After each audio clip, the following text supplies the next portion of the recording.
Joyeux Noël tout le monde. Est-ce qu'on peut dire un gloire à Jésus? Est-ce qu'il y a des enfants ici? Est-ce qu'il y a des enfants qui ont hâte à Noël ici? Est-ce qu'il y a des enfants qui veulent des cadeaux ici? Vous savez, ce matin, ça incarne 3 convictions du portail. La première conviction, c'est qu'on croit à l'importance d'être dans la maison de Dieu à Noël.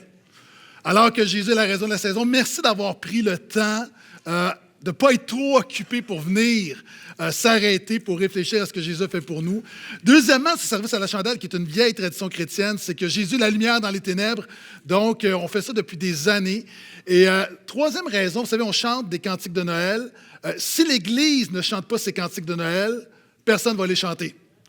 Et une des raisons, une des intentions de ces services, c'est évidemment de célébrer Jésus, de continuer de maintenir cette tradition, mais en même temps, c'est de s'assurer que nos enfants et nos petits-enfants chantent encore Minuit chrétien dans quelques années si le Seigneur tarde sa venue. Donc, c'est une des raisons. Et ce matin, alors que si vous avez une Bible, ouvrez avec moi dans Matthieu 1, le verset 22 à 23, il est bon de se rappeler que Noël demeure fondamentalement scandaleux. On va regarder 2 petits versets et les chrétiens, on est tellement habitués de les lire qu'on ne voit plus le scandale. Comme pour employer une expression de Pasteur Warren, on ne voit plus comment c'est dérangeant, mais voici ce que dit l'ange. Matthieu 1, le verset 22 à 23. Je ne serai pas très long ce matin. Tout cela arriva afin que s'accomplisse ce que le Seigneur avait déclaré par le prophète.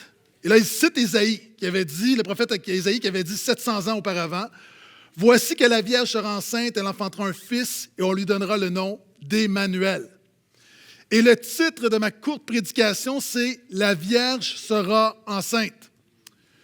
Je ne sais pas pour toi, mais si tu as suivi un cours de biologie de secondaire 3, il y a un problème.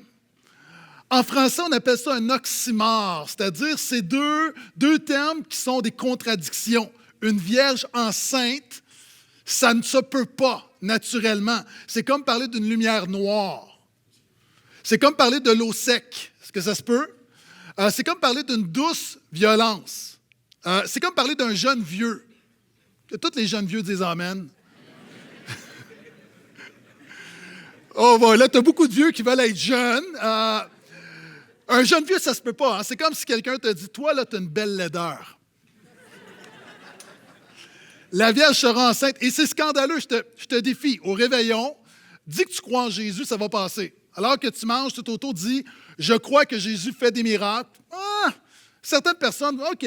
Tu peux dire même que tu crois que Jésus est mort pour tes péchés. Tu peux dire qu'il est le Fils de Dieu. Beaucoup vont dire, OK, je te le concède. Mais ose dire que tu crois qu'il est né d'une vierge, et là, tout à coup, les gens viennent de décrocher. Et c'est ce qu'on va regarder ensemble, comment c'est important la conception virginale de Jésus est fondamentale pour les chrétiens depuis 2000 ans. On va voir 4 raisons. Pourquoi c'est important? On a fait un sondage, on a demandé aux chrétiens, est-ce que tu savais que 25% des gens qui se disent chrétiens ne croient pas à la naissance virginale de Jésus? Ne croient pas que ce que dit la parole de Dieu, que le Saint-Esprit est venu sur Marie et a conçu un enfant, donc ne croient pas à la conception virginale de Jésus. Je connais même certains pasteurs qui prêchent que ce n'est pas important. Je veux juste te rappeler que si la Bible en parle, c'est important. Est-ce que je peux entendre Amen? Vous savez, c'est comme si tu es président d'une association de végétariens et que tu dis un végétarien peut manger de la viande 4-5 fois par année. Qu'est-ce qu'on va te dire? On va te dire, tu n'as pas autorité de redéfinir le végétarisme, mais tu peux arrêter d'être un végétarien. Quelqu'un qui ne croit pas à ce que dit la parole de Dieu, tu ne peux pas redéfinir le christianisme, mais tu peux arrêter de te considérer comme chrétien parce que c'est fondamental à la foi. Nous croyons que ce que dit la parole de Dieu, c'est arrivé. Est-ce que je peux entendre un autre amène à ça? Et dans l'histoire de l'Église, ça fait 2000 ans qu'on déclare notre conviction que le Dieu que nous servons, puis il y a une raison pourquoi c'est important, la conception virginale de Jésus. Maintenant, les enfants, est-ce que vous êtes toujours là? Est-ce que vous savez c'est quoi la conception virginale? Non? Demande à tes parents après l'Église. OK, les parents, je vais vous aider. Les enfants, la conception virginale, c'est quoi? OK, pour avoir un bébé, ça prend quoi? Un papa puis une maman. Jésus est un bébé spécial. Il y avait une maman sur terre qui s'appelle Marie, mais son papa, c'est Dieu. Ça fait que Jésus est comme le super-héros des super-héros avec des super-pouvoirs, mais lui, c'est vrai. Jésus est un bébé spécial. Est-ce que je m'entends? Amen. Donc, si vous m'en devez une, les parents, c'est ça la conception virginale. Mais on va regarder pourquoi c'est important, Noël, de se rappeler que ce miracle est fondamental à notre foi. Et la première chose, c'est parce qu'on croit que la parole de Dieu, elle est fiable. Est-ce que je peux entendre amen? Nous croyons que ce que dit la Bible est la parole de Dieu. Vous savez, en théologie, on dit que la Bible, elle est infaillible et elle est fiable. Par exemple, est-ce que vous connaissez Ricardo qui fait des recettes? Moi, j'aime cuisiner avec les recettes de Ricardo.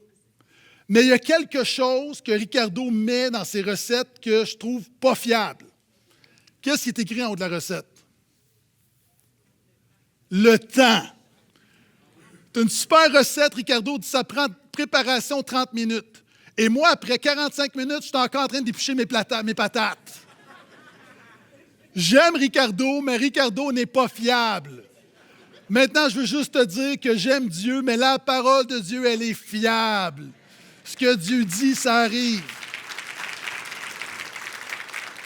Non seulement elle est fiable, elle ne trompe pas. Si la parole de Dieu dit que Jésus a été conçu par le Saint-Esprit dans le ventre de Marie, elle ne trompe pas la parole de Dieu. Deuxièmement, elle est infaillible. Je ne sais pas si vous avez vu dans les journaux, il y a une famille qui poursuit Google Maps. Parce qu'il y a un père de famille, après une festivité, donc rentré dans Google Maps pour retourner à la maison. Et Google Maps l'a envoyé à un endroit, donc il y avait une rivière, où il y avait un pont il y a 10 ans. Et l'homme, c'était noir, tout ça, l'homme a roulé, et l'homme est mort. Pourquoi? Parce que Google Maps lui dit qu'il y a un pont, puis il n'y a pas de pont. La Bible nous dit que Jésus est le pont entre Dieu et les hommes, et elle est fiable. Jésus est le chemin, la vérité et la vie. Et Noël nous rappelle que la Bible elle est fiable. Deuxièmement, pourquoi est-ce qu'on croit à la conception virginale? Non seulement parce que la Bible le dit, mais parce que Dieu l'avait dit 700 ans avant par la bouche du prophète Ésaïe. Et nous croyons que Dieu tient ses promesses encore en 2023. Les enfants, est-ce que vous êtes toujours là? Oui. Est-ce que vos parents respectent toujours leurs promesses?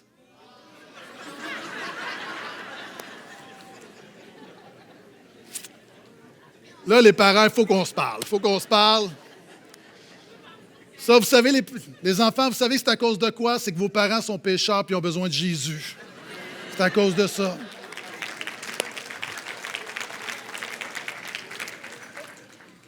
Vous savez, il y a des sites Internet qui recensent le degré de promesses tenues par les politiciens. Puis un politicien qui a dernièrement été à 11 %, je ne nommerai pas, premier ministre du Québec quelque part. Et là, ça s'est amélioré, il est à 40 %. D'ailleurs, comme notre premier ministre au Canada, on dit, les deux sont à 40 % puis les gens disent, bien, c'est quand même bien 40 %. Dans notre monde, on s'attend que 40 %, tu sais, tes promesses à 40 %, c'est bon. Je connais quelqu'un qui respecte ses promesses à 100 % et c'est le Dieu du ciel et de la terre. Il est fidèle. Et Dieu avait dit, je vais vous envoyer un sauveur et ce sauveur va être pleinement homme, pleinement Dieu. Ce sauveur-là, non seulement il va avoir la nature humaine, mais sans la souillure humaine. Et lui va être le médiateur entre Dieu et les hommes, va mourir à la croix à votre place. Le Fils de Dieu va devenir homme afin de permettre à l'homme de devenir fils de Dieu, comme a dit C.S. Lewis. Et Dieu est fidèle à ses promesses. Troisième raison pourquoi nous croyons à la conception virginale de Jésus, c'est parce que la Bible est fiable, Dieu tient ses promesses, et c'est parce que le christianisme est miraculeux. Des gens, peut-être, tu nous visites ce matin et tu m'entends, tu m'écoutes, et peut-être un petit sourire narquois que je ne vois pas en disant « les chrétiens sont naïfs » de croire à la naissance virginale de Jésus. Quelqu'un a dit « les chrétiens croient à la naissance virginale de Jésus, les athées croient à la naissance virginale de l'univers. Choisis ton miracle. » Maintenant, il y a des choses que les athées croient, que ça prend plus de foi de croire ça que de croire ce que les chrétiens croient. Maintenant, choisis ton miracle. Noël est un bon moment de se rappeler que le Dieu que nous servons est un Dieu qui fait encore des miracles aujourd'hui. Vous savez, le sapin de Noël, j'en ai parlé au concert. D'où vient la tradition du sapin de Noël? C'est que le sapin, c'est le seul arbre qui n'est pas affecté par l'hiver. D'ailleurs, dans le cantique, mon beau sapin, que j'aime ta verdure, roi des forêts, tu ne perds pas ta parure. Et là, on parle de la foi. Donc, pour les chrétiens, le sapin, c'est les chrétiens, c'est devenu un symbole de, justement, de la vie qui perdure, même dans les mauvaises saisons. Il y a un jour, un homme et une femme qui vivent des difficultés, parlent de divorce et décident d'aller prendre une marche pour régler le dossier. En allant prendre une marche derrière la maison, dans un boisé, il y avait un arbre. Puis un arbre, lorsqu'ils étaient amoureux et jeunes mariés, ils ont gravé un cœur. Vous savez, des fois, on fait ça, là, les hommes gravent des cœurs. Est-ce que des hommes, tu as déjà fait ça? Moi, j'ai jamais fait ça, OK? Fait qu'ils gravent un cœur dans l'arbre avec les deux noms. Et quand ils prenaient des marches comme ça, chaque fois qu'ils voyaient l'arbre, au fur et à mesure que l'arbre devenait plus fort, plus grand, c'est le symbole de leur amour qui devient plus fort, plus grand. Mais dans la vraie vie, ça n'arrive pas toujours. Puis à un moment donné, ils sont en train de marcher, plusieurs années après, ils parlent de divorce. Puis ils voient l'arbre, puis l'arbre, évidemment, c'est l'hiver, il n'y a plus de feuilles, il n'y a plus rien. Puis ils disaient, tu vois, notre arbre il est mort, comme notre amour. Hein, il est mort. Puis l'homme dit, moi, je vais le couper. L'homme décide de le couper. Au printemps, repasse à côté de l'arbre et se rend compte que l'arbre a bourgeonné. Et cet homme-là a appris un principe. C'est un principe que tu dois apprendre. Écoute-moi bien. Ne prends jamais une décision radicale dans l'hiver de ta vie, parce qu'en Jésus, alors que tu penses qu'il n'y a pas de vie, il y a toujours de la vie. Noël nous rappelle que Jésus est le Seigneur de la vie. Il donne la vie. Il peut encore faire un miracle pour toi qui en as besoin ce matin. Est-ce que je peux entendre un autre amen?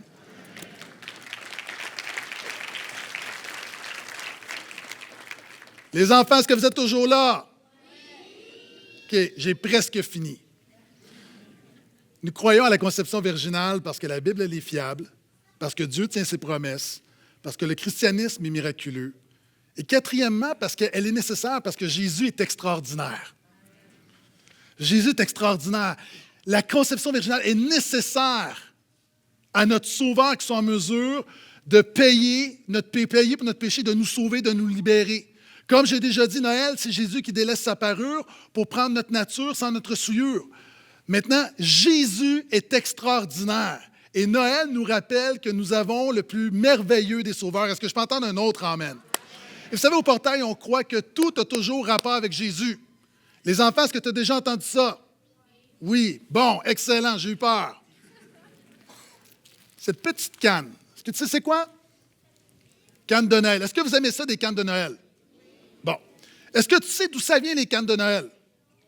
Je vais te le dire. Les cannes de Noël, il y a plusieurs traditions, là, mais il y en a une qui dit que, c'est à un moment donné dans une église, il y a un pasteur qui a fait ça pour que les enfants soient tranquilles pendant la réunion de Noël. Parce que dans le temps, les enfants étaient tannants, plus aujourd'hui, là, mais dans le temps, là. Hey. Donc, on donnait à l'église des bonbons comme ça. C'était le fun dans le temps à l'église, hein? Donc, on donnait des bonbons comme ça. Puis en passant, il y en a à la fin. Vous allez pouvoir en avoir. Puis est-ce que tu sais pourquoi c'est cette forme-là? Est-ce que ça te fait penser à quelque chose? C'est comme une houlette de berger. Une houlette de berger, c'est un bâton. Pourquoi? Parce que le pasteur a fait ça pour rappeler aux enfants que tout a toujours rapport avec Jésus et que Jésus est le bon berger. De l'autre côté, cette lettre-là, est-ce que tu sais c'est quoi? Est-ce qu'il y a un mot qui te vient en tête qui commence par J? Et que vous êtes intelligents, les enfants.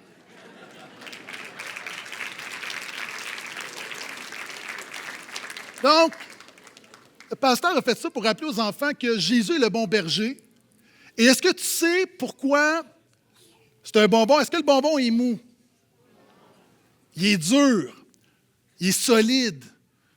Pour que tu te rappelles que tu peux faire confiance à Jésus parce qu'il est solide. Il ne va jamais te laisser tomber. Parce que tu sais pourquoi c'est blanc? Parce que Jésus est pur sans péché. Parce que tu sais pourquoi il y a des lignes rouges? As-tu déjà entendu parler que Jésus est mort pour nous? Donc, la canne de Noël, c'est pour nous rappeler tout ce que Jésus a fait pour nous. Jésus est venu, petit bébé Jésus, il a grandi, puis aujourd'hui, il est le Sauveur, le Seigneur. Il est la plus grande chose, la chose la plus merveilleuse sur la terre. Ceux qui le croient, est-ce que je peux entendre un autre amen en terminant?